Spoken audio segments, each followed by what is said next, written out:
Hey guys, Willie Creeman back with the AFC South now. We're going to touch on the Tennessee Titans, who finished fourth in the division with a record of 6-11.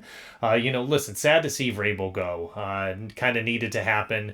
They needed a change there. But Brian Callahan gets his gig, though, right? And a lot of you may remember him being the offensive coordinator when he was in Cincinnati. So very excited to see him. They pair him with Rand Carthon, who he's just made a wave of signings for this team.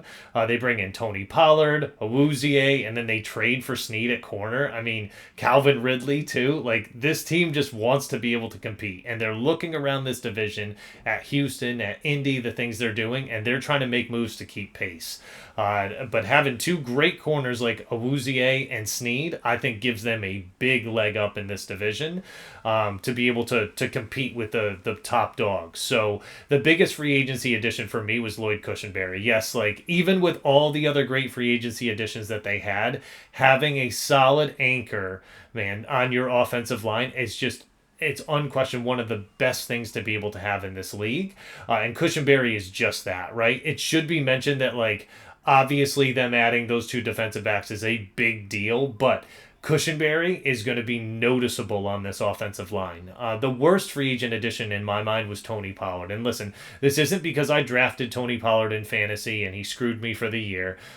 Listen, I still won the league even with Tony Pollard on my team. But I just for me, I feel like they could have gone elsewhere, and I wanted to see them go after a guy who's got a nose for the end zone, and I don't feel like Pollard's that guy. I'm just not convinced he can handle the full workload, right? Like, I know it wasn't until about like week 9 or week 10 that he said he felt actually good from his leg recovery, but I'm hoping for a big timeshare this year with Tyjae Spears because I liked Pollard when he was unbelievably fast and unbelievably dynamic. And he was none of that last year. I'm hoping maybe he gets back to that this year, maybe spelling Tyjae Spears. So, in terms of the draft, listen, I mentioned this last month that they needed to get better at linebacker and defensive line to help Jeffrey Simmons, and that's exactly what they did with Tavondre Sweat. This is going to be an awesome team to watch on defense, especially with these two up front.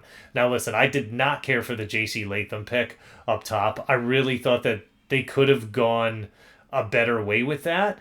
There's rumors that some GMs think he's not even going to be a tackle in the NFL, which is scary to have a pick that high and be able to use it on a guy that's not even going to be able to man one of those tackle spots for you. But they need him at left tackle. Whether he can do it or not is going to be the question.